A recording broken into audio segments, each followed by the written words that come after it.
Adonai Odi Ve'ishi Bimira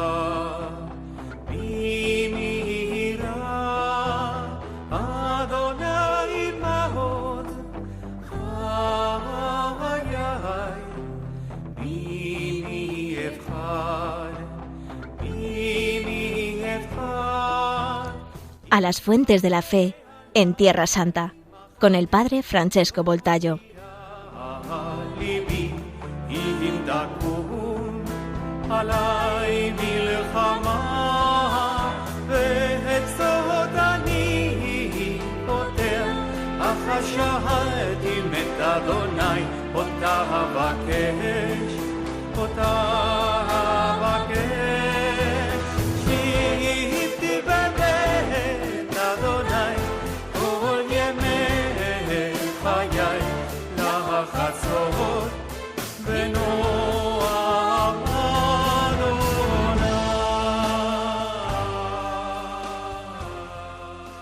Queridos amigos de Radio María España, os saludo a todos desde Tierra Santa. Hoy hablaremos de la fiesta de Sukkot. Sukkah en hebreo quiere decir tienda. Entonces Sukkot significa fiesta de las tiendas o de las cabañas o de los tabernáculos. Y esta fiesta nos da también la posibilidad de introducir la gran fiesta de la Encarnación, es decir, nuestra Navidad. Por eso me alegro de poder tratar de esta fiesta exactamente al comienzo de este tiempo de Adviento, en esta también preparación a la Santa Navidad. Aquí quiero decir que no quiero instrumentalizar la riqueza de las fiestas judías ni presentar una teología de la sustitución que como católicos no podemos aceptar. La tradición judía es importante y rica por sí misma y no solamente referencia al cristianismo, pero es verdad también que Jesús cumple la liturgia judía, las escrituras antiguas, sin sustitución del pueblo elegido y siempre elegido y de sus instituciones. La fiesta de Sukkot, la fiesta de las tiendas, se celebra el 15 del mes judío de Tishri, que cae normalmente en septiembre o octubre, y dura 7 días, a los que se añade un 8º día de celebraciones. Sukkot entonces se celebra 5 días después del Yom Kippur, de que ya he tratado la última vez. En tiempos de Jesús era una de las 3 fiestas de peregrinación, entonces de las más importantes, porque 3 eran las fiestas en las que todos los judíos debían peregrinar a Jerusalén, si tenían la posibilidad, claramente. Justamente Sukkot, la fiesta de las tiendas, la fiesta de Pascua, en hebreo Pesach, y la fiesta de Pentecostés, en hebreo Shavuot. Esta fiesta de Sukkot, la fiesta de las tiendas, era llamada simplemente la fiesta, porque era la solemnidad más importante, parece, al tiempo de Jesús, parece, dicen algunos, hasta más importante de la fiesta de Pascua. En esta fiesta de las tiendas, cada familia judía debe construir una tienda, en hebreo sukkah, una tienda al aire libre. Su techo debe ser de palmeras, de palmas, de manera que se pueda ver a las estrellas. ¿Por cuál razón? Porque Sukkot conmemora el paso del pueblo en el desierto y recuerda a cada judío que él es siempre un peregrino en esta tierra. Es siempre un homo viator, como se dice en latín. O sea, un hombre que es peregrino en esta vida. Por eso, la fiesta de Sukkot es un memorial. En esta fiesta, cada judío debe recordar que fue peregrino en el desierto y que lo es todavía en esta vida, como cada uno de nosotros. Cada judío debe comer al menos una comida bajo esta tienda y dormir en ella viendo las estrellas para recordar, he aquí el memorial, aquel momento fundamental de la historia de la salvación en el cual la peregrinación, Israel peregrinaba en el desierto. Y esto, como ya he dicho, es la historia de todos nosotros, que somos todos peregrinos. Hasta hoy es creencia que los judíos acogen bajo su tienda en esta fiesta, en los días de esta fiesta, a los huéspedes glorificados. Se dice así, en arameo, ushpizin, huéspedes, que representan los 7 pastores de Israel, o sea, Abraham, Isaac, Jacob, Moisés, Aarón, José y David, la figura mesiánica, porque el Mesías será el hijo de David. Estos son huéspedes espirituales y santos. Y cada día se hospeda bajo la tienda a uno de estos 7 personajes. Además, los judíos celebran también en esta fiesta el hecho admirable, no solamente que Israel fue peregrino en el desierto, sino también que Dios mismo se hizo peregrino con el pueblo y descendió y habitó en medio del pueblo en la tienda de la reunión, en hebreo el Mishkan, el lugar donde Moisés hablaba con Dios cara a cara y mostraba su gloria en una nube. La gloria de Dios entonces llena el Mishkan, la tienda o la morada de Dios. Hay una estrecha relación en hebreo entre los dos términos Shejinah y Mishkan, que provienen de la misma raíz. Shejinah quiere decir la presencia de Dios, su morar justamente en medio del pueblo. La fiesta entonces está relacionada indisolublemente con el templo, porque la tienda de la morada era exactamente una prefiguración del templo, y en particular del Santo de los Santos, que era para los judíos la habitación de Dios en la tierra, el lugar de la Shejinah, de la presencia misma de Dios. Ahora, en la escritura la tienda es un símbolo del hombre, en particular de su cuerpo. Esto también en el Nuevo Testamento. San Pedro, en su segunda carta, afirma: me parece justo, mientras me encuentro en esta tienda, estimularos con el recuerdo, sabiendo que pronto tendré que dejar mi tienda, según me lo ha manifestado nuestro Señor Jesucristo. Es muy interesante porque ya en la tradición judía hay una estrecha unión entre el cuerpo por una parte y la tienda y el templo por otra. Por ejemplo, según el Targum Pseudo Jonatán a Génesis 2:7, Dios ha formado a Adán, el ser humano, con polvo del lugar del templo y de los 4 vientos del mundo y una mezcla de todas las aguas del mundo. Entonces, Adán es un microcosmo y en su esencia está también su destinación al culto divino, a la liturgia, al templo. También en Génesis 2:15 el Targum traduce así: el Señor Dios tomó a Adán del monte del culto, o sea, del monte del templo, de donde fue creado. Hay entonces, ya en la tradición judía, una estrecha relación entre cuerpo de la persona y templo, y esto se cumple en el Nuevo Testamento. En Juan 2:21 se afirma que Jesús hablaba del santuario, o sea, del templo de su cuerpo. El nuevo templo se identifica aquí con el cuerpo de Cristo, que es al mismo tiempo nuevo Adán y nuevo templo.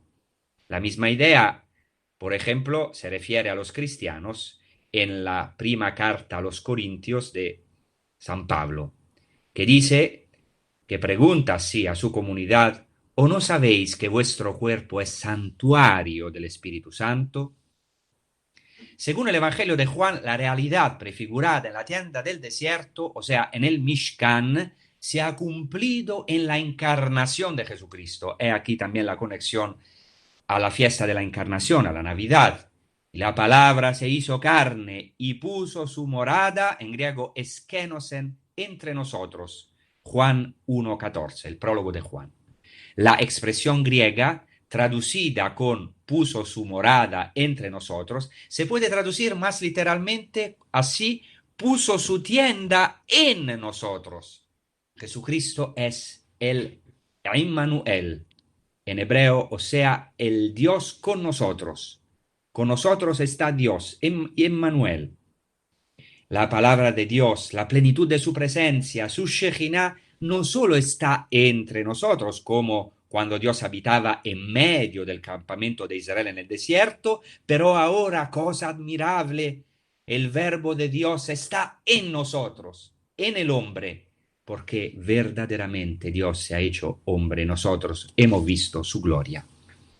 La tienda de la morada sí está vinculada también a la nube de gloria que cubría al pueblo mientras éste caminaba en el desierto. Las alas de Dios, la nube que cubría el pueblo de Israel. Son muchas las referencias bíblicas a este respecto. Por ejemplo, en Éxodo 13, 21 y 22, se narra que Dios precedía al pueblo con una columna de nube, y luego se narra que esta nube de gloria desciende varias veces en la tienda de la morada, por ejemplo, en Éxodo 40. Dicho detalle es destacado en la lectura targúmica y rabínica.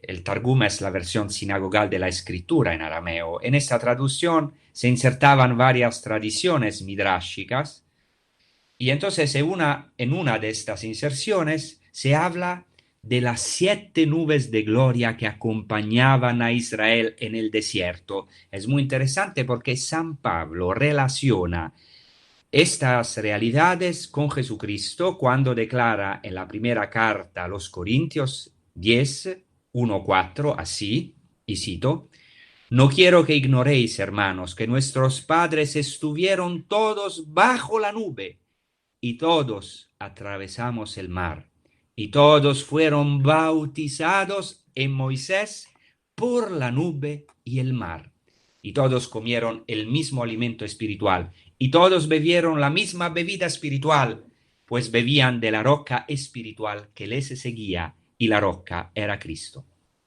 Aquí, en este texto, hay al menos 3 motivos que también se repiten en la liturgia de Sukkot, de la fiesta de las tiendas. La nube en la que los israelitas fueron introducidos en su peregrinación y que Pablo aproxima al bautismo. Entonces hay el elemento de la nube, muy importante en la fiesta de las tiendas. En este texto de San Pablo está también mencionado el don del alimento espiritual, del maná, que también es un don que Dios ha dado en el desierto, y el don de la bebida espiritual, el agua que brotó de la roca, y que Pablo relaciona aquí con la Eucaristía, tiene una relación importantísima, como ya veremos en esta fiesta de Sukkot, en la fiesta de las cabañas, de las tiendas. Pablo ve en la roca que acompañaba al pueblo al mismo Jesucristo, interpretando en sentido mesiánico un midrash oral, ya que nunca se menciona en el Antiguo Testamento una roca que acompañaba al pueblo en el desierto. Otro motivo fundamental de la celebración judía de Sukkot es la alegría. La fiesta de las tiendas es la fiesta de la alegría por excelencia. En primer lugar, porque es la fiesta de la cosecha de otoño, de la vendimia y de la recolección de las aceitunas, que constituye un motivo de alegría y permite también la luz, las aceitunas, porque el aceite era fundamental claramente en la antigüedad para tener luz. Dicha alegría está ordenada por la Torá misma. Por ejemplo, en el libro del Deuteronomio se ordena al pueblo de alegrarse en esta fiesta. Por eso los judíos denominan hasta hoy la fiesta de Sukkot el tiempo de nuestra alegría. En hebreo, Zeman Simchatenu, en los días de la fiesta. Todos los judíos están obligados, es decir, deben alegrarse. Dicha dimensión se realizó para los cristianos otra vez en Jesucristo, venido en la plenitud de los tiempos, y que ha llenado a los creyentes en él de esta alegría mesiánica que se vivía en la fiesta de Sukkot. Los cristianos están llamados a vivir en una constante leticia, en una perpetua alegría del Espíritu, que es el gozo del Mesías. Ahora podemos hacer una pausa musical. Gracias.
En la fiesta de Sukkot, la fiesta de las tiendas o de las cabañas, los judíos recuerdan los dones que Dios dio a los israelitas en el desierto. ¿Qué dones? Sobre todo el agua y la luz. Comenzamos con el don del agua.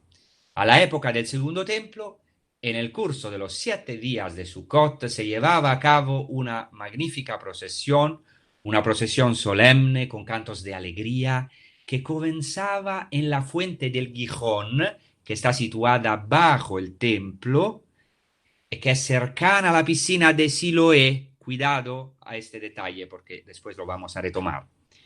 Se sacaba el agua de la fuente y se llevaba en procesión desde la piscina de Siloé estas aguas con una cuenca de oro hasta el interior del santuario, del templo, donde se celebraba una libación de agua y de vino en el templo. Esto es de gran interés para nosotros.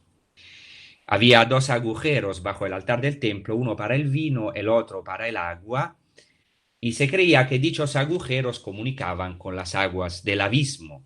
Según la tradición judía, el templo era el centro, el ombligo del mundo, la conexión entre los abismos y las aguas terrestres, y también el puente entre la tierra y el cielo, y hasta la puerta del cielo.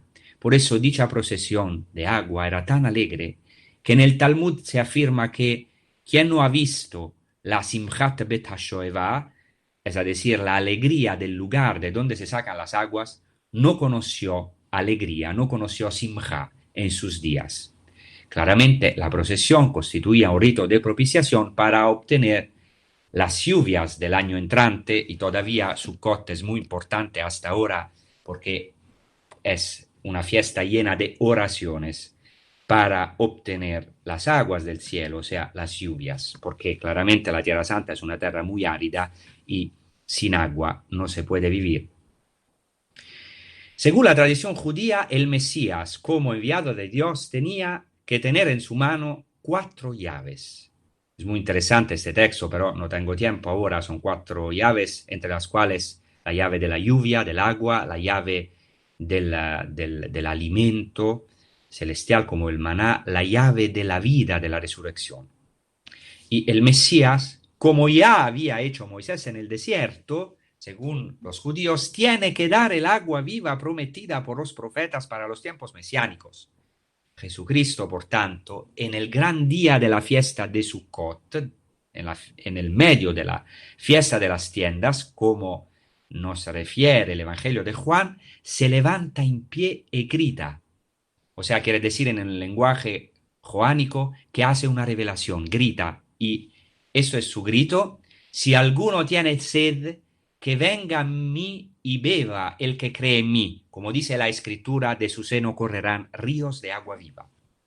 El evangelista especifica que Jesús se refiere al Espíritu que iban a recibir los que creyeran en él, porque hay una estrecha relación entre el agua, entre las aguas y el Espíritu.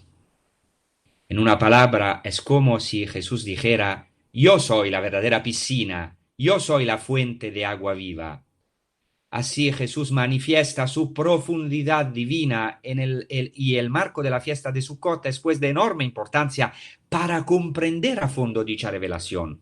Jesús no solo declara que es la verdadera fuente de agua viva, sino que también promete a los que creerán en él, a nosotros, que se convertirán en una fuente para los otros. Nosotros estamos llamados a irrigar a los demás mediante la fuente que es Cristo, especialmente en estos tiempos de desierto, de sufrimiento, especialmente a causa de esta pandemia. Sukkot es también la fiesta de la luz, y entonces tiene una relación con otra fiesta de que hablaré, que es la fiesta de Hanukkah, de la dedicación del templo, y también con el trasfondo de nuestras fiestas de la Navidad y de la Epifanía, porque que son las fiestas de la luz para nosotros. Dios, aparte de ser fuente de agua, fue también fuente de luz para el pueblo de Israel. ¿Por qué? Porque Él iluminó la oscura noche del desierto, la noche oscura. Todos tenemos noches oscuras en nuestra vida. Para celebrar el don de la luz por parte de Dios en el Éxodo, los judíos en el primer día de fiesta hacían en los tiempos de Jesús, un rito relacionado con la luz y con el fuego. En el templo, en el patio de las mujeres, se preparaban 4 enormes braseros, y para inflamar los braseros se utilizaba como mecha el tejido obtenido de los pantalones y de las cintas de las vestiduras sacerdotales que ya no se utilizaban. Estos enormes braseros iluminaban toda la explanada del templo. Flavio Josefo, historiador, más importante historiador del tiempo de Jesús, nos dice que la luz que emanaba de estos braseros era visible en toda Jerusalén e iluminaba cada casa. Y, precisamente, en el contexto de la fiesta de Sukkot, en Juan, al capítulo 8, hay otra revelación mesiánica importantísima y impresionante de Jesús, que dice: yo soy la luz del mundo, el que me siga no caminará en la oscuridad, sino que tendrá la luz de la vida. Jesús, en el momento más importante de la fiesta, se identifica con la luz que durante la noche de la fiesta se encendía en el templo y que iluminaba toda Jerusalén, como he dicho. Jesucristo es el cumplimiento de la realidad también de la columna de fuego, que era una prefiguración de su gloria infinita. Si seguimos la lectura del Evangelio de Juan, podemos ver que precisamente en los días de la solemnidad de Sukkot, de las tiendas, Jesús sana al ciego de nacimiento, capítulo 9 de Juan.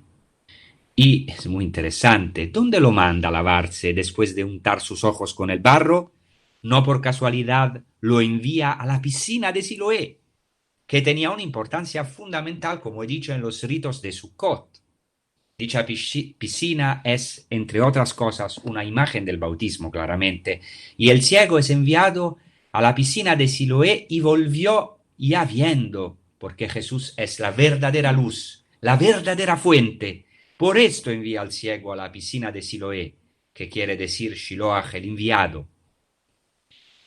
Entonces, hay muchas otras relaciones a Sukkot, pero tengo que hablar hoy de varias cosas, entonces voy a seguir. Otro elemento capital de la fiesta de Sukkot, hasta hoy, hasta el día de hoy, son las así llamadas Arba'a Minim, es decir, las 4 especies de plantas que cada judío debe llevar en la mano durante la oración de la fiesta. Se trata de 4 plantas: el mirto, la palma, muy importante, el cedro, también muy importante, el etrog y el sauce. Estas 4 especies de plantas tienen un fuerte significado simbólico, pero los rabinos la explican de diferentes maneras, pero no puedo exponer todo ese significado aquí. Ahora quiero decir que cada día de Sukkot, con este ramillete de plantas en la mano, los judíos hacen todavía hoy solemnes procesiones en torno a la sinagoga, y en la época del Segundo Templo, la procesión se desarrollaba girando 7 veces en torno al altar del templo, agitando las palmas y cantando lo que se llama las Oshanot, o sea, el Hosanna. El término Hosanna quiere decir salva, te ruego, Señor. Hosanna, sálvate luego. Y la invocación Hosanna viene de la raíz Yashá, en hebreo, que significa salvar, y de esta raíz derivan el término salvación, en hebreo Yeshua, y los nombres Josué, Yehoshua, que quiere decir el Señor salva, y Jesús, Yeshua, que quiere decir también el Señor salva, Dios salva. Y al presente los judíos durante la fiesta llevan siempre a la sinagoga este ramillete de estas 4 especies de plantas y cantan todavía el Hosanna, las Oshanot. Claramente aquí hay una referencia al Salmo 118:25 que nosotros proclamamos en las laudes matutinas del domingo, en algunos domingos, donde se dice Hosanna, o sea, da, Señor, la salvación, que en hebreo es Hoshianna, o sea, venga, oh Señor, sálvanos. Y en los versículos siguientes serás así: bendito el que viene en el nombre del Señor. Es una frase muy famosa en hebreo, Baruch haba b'shem Adonai, bendito el que viene en el nombre del Señor. Desde la casa del Señor os bendecimos. El Señor es Dios, Él nos ilumina, la luz. Y al final, cerrad la procesión, ramos en manos, hasta los cuernos del altar. Aquí hay una referencia a la fiesta de las tiendas, a estas procesiones que se hacían con las palmeras. Llegados a este punto, es evidente que el ingreso de Jesús a Jerusalén como rey manso tiene, como dicen los estudiosos, los biblistas, numerosas alusiones a la fiesta de las tiendas de Sukkot, aunque, según los 4 evangelistas, este acontecimiento sucedió en las proximidades de la fiesta de Pascua, entonces no en Sukkot, pero Jesús en su entrada mesiánica sale del Monte de los Olivos. Como dice el profeta Zacarías, en aquel día los pies del Señor se plantarán en el Monte de los Olivos, libro de Zacarías que tiene muchas relaciones con Sukkot, como vamos a ver. Entonces la procesión, el ingreso de Jesús a Jerusalén, se desarrolla con gran alegría y está acompañada por el canto de los Hosanna, mientras se agitan ramos y palmas. Jesús es aclamado como Mesías, como Rey, y la procesión se dirige al templo, porque después del ingreso de Jesús en Jerusalén, Él entra en el templo para indicar que la gloria del Señor toma posesión definitivamente de la tienda. Esto es el cumplimiento mesiánico de la fiesta de Sukkot. Exactamente una dimensión esencial de esta fiesta es su carácter mesiánico, porque Sukkot es por excelencia en el judaísmo la fiesta escatológica, es decir, relativa a los últimos tiempos. ¿Qué significa esto? Sukkot se abre a los días del cumplimiento mesiánico y por lo tanto a los últimos días. Esto se comprende bien leyendo la última parte del libro del profeta Zacarías, que termina con el gran día del Señor que coincide con un definitivo y solemne Sukkot. Esto es muy claro porque se dice en Zacarías al capítulo 14 que toda la tierra, todas las naciones vendrán a celebrar la fiesta de las tiendas en aquel día, en el día escatológico. Entonces el libro de Zacarías describe el tiempo escatológico como una época en la que todas las naciones subirán al templo para celebrar la fiesta de Sukkot. En estos días últimos, Dios habitará definitivamente con el pueblo. Es muy interesante porque todas estas referencias se cumplen en un texto del libro del Apocalipsis de San Juan, 7, del versículo 1 hasta 17, donde se presentan los elegidos, los bautizados, como en un nuevo y definitivo Sukkot. Los elegidos, los bautizados, se presentan como el pueblo que cumple el nuevo éxodo. El Cordero los guía a las fuentes de las aguas de la vida. Ciertamente hay una relación entre este texto y la fiesta de las tiendas. Esto ha sido estudiado. En Apocalipsis 7:9, Juan ve una muchedumbre inmensa que nadie podía contar, de toda nación, razas, pueblos y lenguas, de proveniencia universal. Y esta universalidad es un tema recurrente en la fiesta de las tiendas, según los judíos.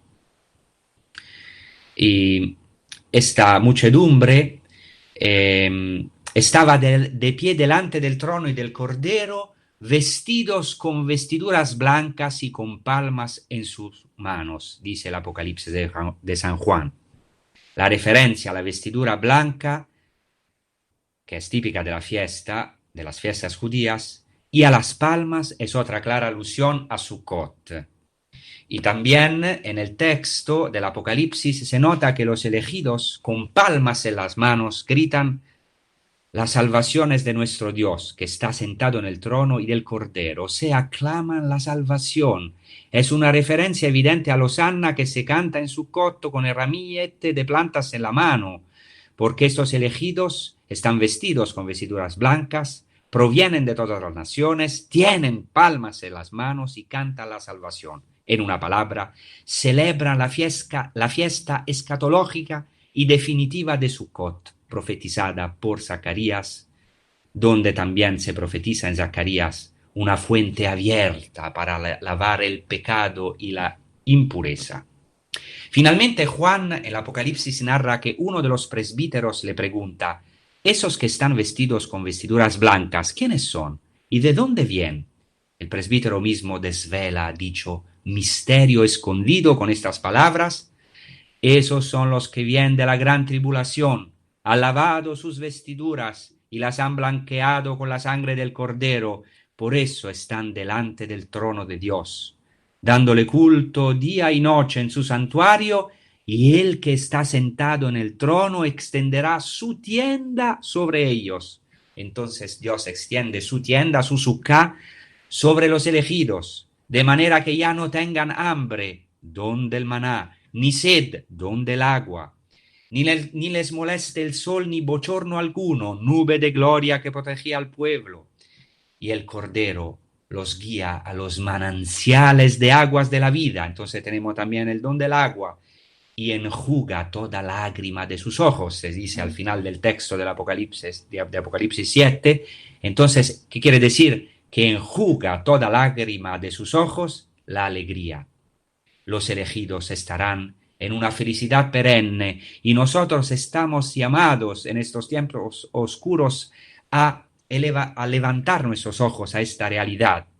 Los elegidos estarán en una felicidad perenne, en una eterna fiesta de las tiendas, porque Dios enjugará sus lágrimas por la potencia del Cordero y de su resurrección.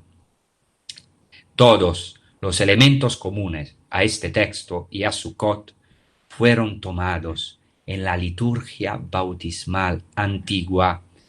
¿Por qué? ¿Cuál es el problema? Muchos se preguntan por qué las dos grandes fiestas judías como Pascua y Pentecostés pasaron a la liturgia cristiana, con toda su novedad del cumplimiento en Cristo, claramente, pero también con una cierta continuidad con el Antiguo Testamento. ¿Y por qué entonces la fiesta de las tiendas no pasó a los cristianos? El cardenal Danielou, gran estudioso de judaísmo y de los padres de la Iglesia, contestó que hay varios elementos de la fiesta de Sukkot que pasaron a la antigua liturgia bautismal. Entonces esta fiesta no desapareció, sino que está presente todavía en nuestra liturgia bautismal desde tiempos antiguos. Ahora hacemos otra pausa musical y después ya voy a dar las conclusiones. Gracias.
Entonces, queridos amigos, estamos hablando de la fiesta de Sukkot, de la fiesta de las tiendas o de las cabañas, y no podemos no mencionar la fuerte relación de esta fiesta de Sukkot con el acontecimiento de la transfiguración de Jesús.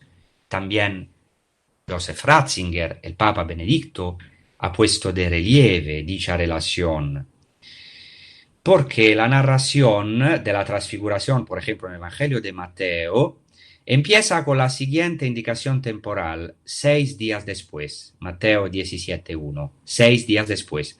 Según varios estudiosos, este evento sucedió 6 días después del Yom Kippur, es decir, en Sukkot.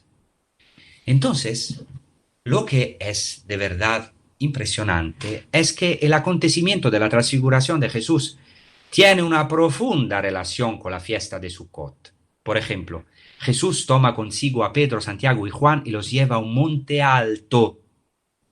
Él no se dirige enseguida a Jerusalén, sino al monte alto, que es una referencia al monte Sinaí y a la gloria divina que allí se reveló.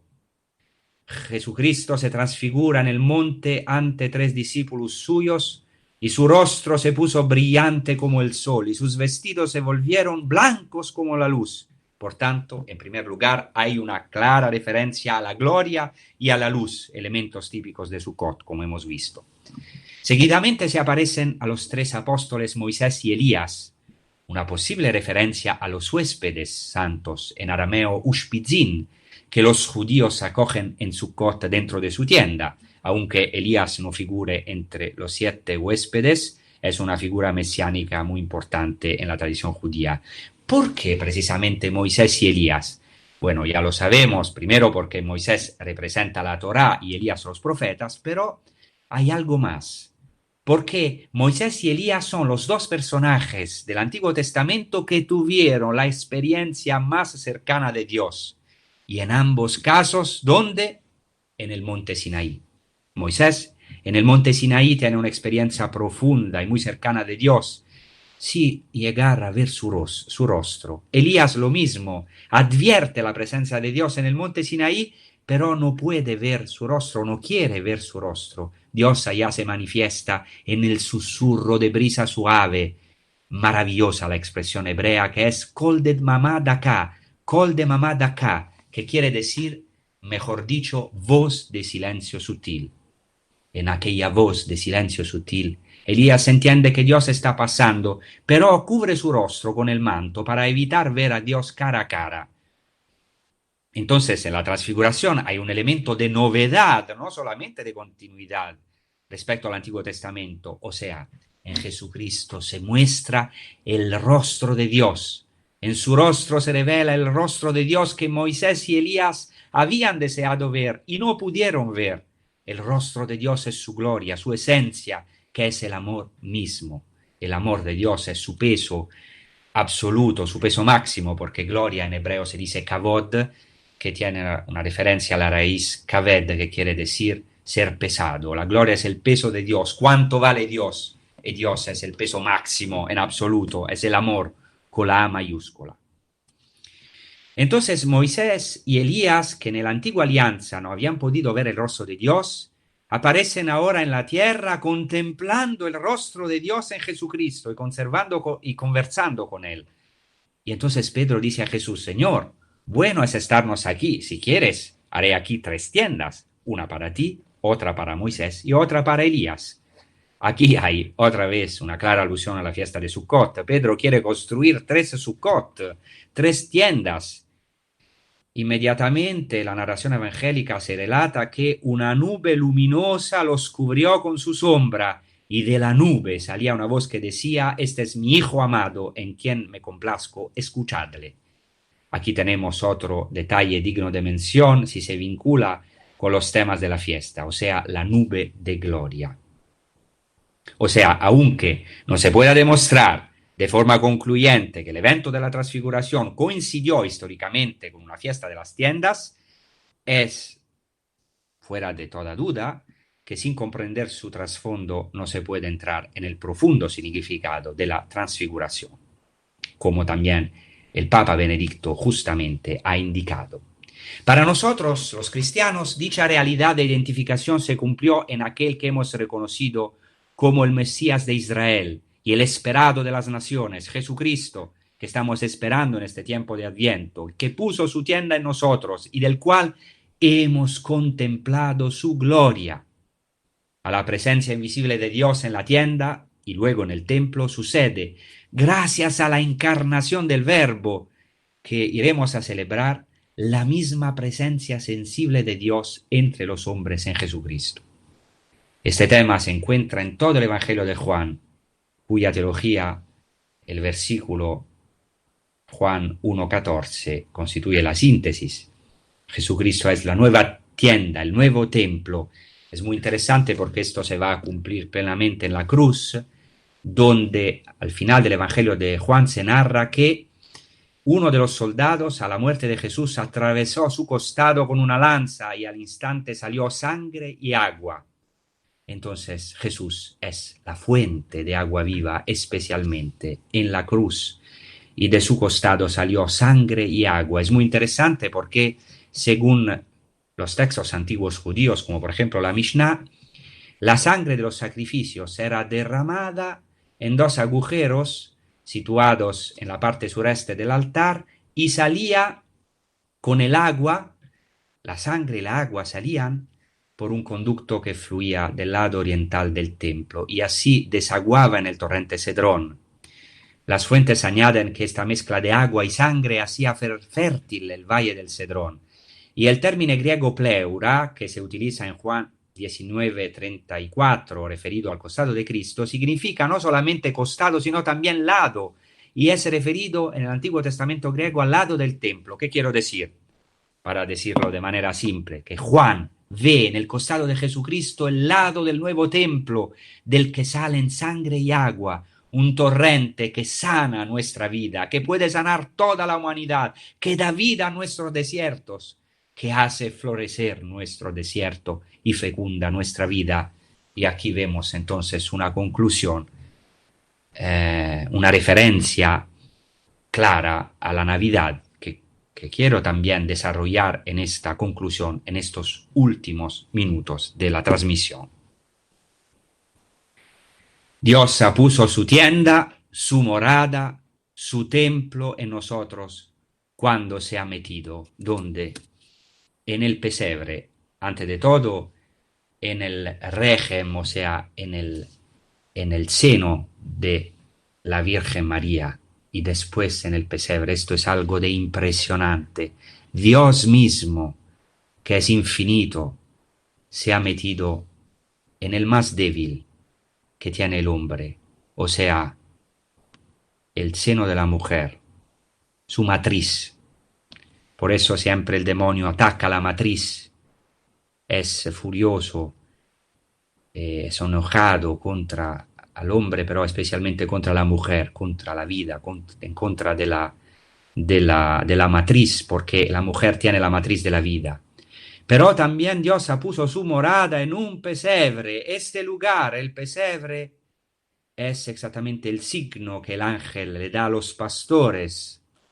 Y si se lee el incipit, o sea, el comienzo del libro del profeta Isaías, se dice que conoce el buey a su dueño y el asno, el pesebre de su amo, pero Israel no conoce y mi pueblo no discierne. Isaías afirma de parte del Señor que el pueblo se ha convertido en peor que el buey y el asno. Nosotros nos hemos convertido porque por lo menos los dos animales han reconocido o reconocen el pesebre de su Señor, pero su pueblo, nosotros, no comprendemos. Pues bien, por aquel pueblo que es peor que el buey y el asno y que en definitiva nos representa a todos nosotros, Dios mismo se pone en el pesebre para mirar al hombre desde abajo. Dios mismo en Jesucristo nos ha mirado desde abajo, desde el pesebre. Y aquí precisamente, en un lugar donde comen los animales, contemplamos el rostro de Dios. Nos cruzamos, por así decir, con los ojos, con toda la ternura de Dios. Aquí comprendemos que Dios no es un juez despiadado, aunque eso será un juez, pero no es un juez despiadado. Ciertamente Dios es también juez, pero ha decidido venir en su primera venida con misericordia. Jesús, que volverá en la gloria como juez universal, como estamos meditando en estos días de Adviento, en su primera venida nos ha mirado desde abajo para que nos enamoremos de Él. Él nos ha mirado desde lo alto solo en una ocasión, desde la cruz, precisamente, paradoja admirable, en el momento de su kenosis, de su vacío más profundo. Solo desde la cruz, Jesucristo nos ha mirado desde lo alto, cuando nos daba su vida, su espíritu, su Santa Madre, en fin, todos sus dones y tesoros escondidos en su costado. Jesucristo ha descendido en el pesebre, en este nuevo templo, podemos decir, en esta nueva tienda, hasta hacerse maldición por nosotros. Él, el bendito por excelencia, el sin pecado, se ha puesto en el último lugar, aquel lugar que nadie, yo también, no quiero ocupar. Y eso durante todo el curso de su vida, desde el pesebre hasta la cruz. El Hijo del Hombre no tiene dónde reclinar la cabeza. Por eso, sin embargo, ha reclinado la cabeza allí donde nosotros no sabíamos ponerla. Ha reposado allí donde no podemos reposar, es decir, en el pesebre y en la cruz. Y esto es un misterio maravilloso. Lo dice un texto de la liturgia bizantina y cito: incomprensible el misterio que hoy se realiza en Belén. El invisible es visto, aquel que no tiene carne se encarna, el Verbo asume cuerpo, y aquel que es se convierte en aquel que no era. La Virgen da a luz en la gruta a un niño recién nacido, al creador de la naturaleza. El pesebre representa el trono celeste. Los dos animales expresan la asistencia majestuosa de los querubines. Y es de verdad muy interesante porque en la liturgia bizantina se ve a estos dos animales, el buey, el asno, como los dos querubines que estaban en el arca de la alianza. Es algo de verdad de impresionante. Entonces, Jesucristo se ha puesto en nuestras zonas oscuras, en nuestro pesebre, al cual como animales estábamos obligados a volver para llenar nuestros vacíos. Allá se ha puesto Cristo. Allá, en este pesebre, en vez de nuestra suciedad, encontramos el rostro de Dios que nos ama, nos quiere, que se ha hecho un niño pequeño. Acogiéndolo, las profundidades de nuestra alma se iluminan y podemos entrar en las profundidades de nosotros mismos y de Dios y encontrar allí la luz de Cristo, luz y plenitud que ilumina nuestra gruta y nuestros vacíos existenciales y concretos. Por eso en Belén Dios se ha hecho carne, se ha hecho historia y geografía. Esta es la maravilla de la Navidad, del asombro que la Iglesia celebra cada año ante el vértigo de Belén. Vértigo, sí, vértigo, porque el infinito se ha hecho infinito, el indefinible se ha definido en un lugar, en un punto del tiempo. El omnipotente se ha hecho indefenso y desarmado. Esto contemplamos en el pesebre. Por eso podemos decir hoy: bendita eres tú, María, Madre de Dios, porque tú eres verdaderamente la Theotokos, la Santa Madre de Dios, aquella que ha dado a la luz a Dios. Dante cantará este vertiginoso misterio mediante una expresión paradójica, síntesis admirable del misterio de la Encarnación. María, hija de tu Hijo. Sí, podemos decir: bendita tú, ciudad santa de Belén, porque has visto al Dios niño, un Dios que se hace pequeño, que entra por la puerta estrecha, la puerta de la humildad. Él, la Shejinah misma de Dios, la plenitud de Dios, se vacía en un pesebre, en una tienda de carne. Así ahora Dios está oculto en una grota, como canta la liturgia bizantina de la Navidad con el gran poeta San Romano el Meloda, exclamando con asombro que él ha encontrado las delicias en un lugar oculto. Vamos en este lugar oculto, en la gruta de Belén, donde está la luz de la gloria divina, la luz misma de Dios, que ha puesto su morada, no solo en medio de nosotros, sino en nosotros, en nuestras profundidades, en nuestros vacíos más profundos. Muchas gracias y le deseo una feliz continuación con los programas de Radio María. Adiós.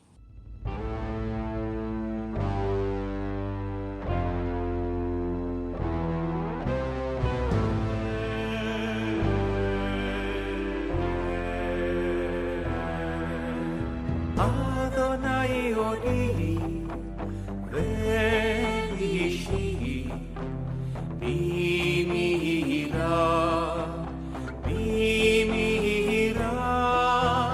Adonai Mahot, Hayai, Bimi Efchad, Bimi Efchad. Así finaliza en Radio María A las Fuentes de la Fe en Tierra Santa, con el Padre Francesco Voltayo. אם תקום עלי מלחמה ואת סוד אני פותר אך השהדים את אדוני אותה אבקש אותה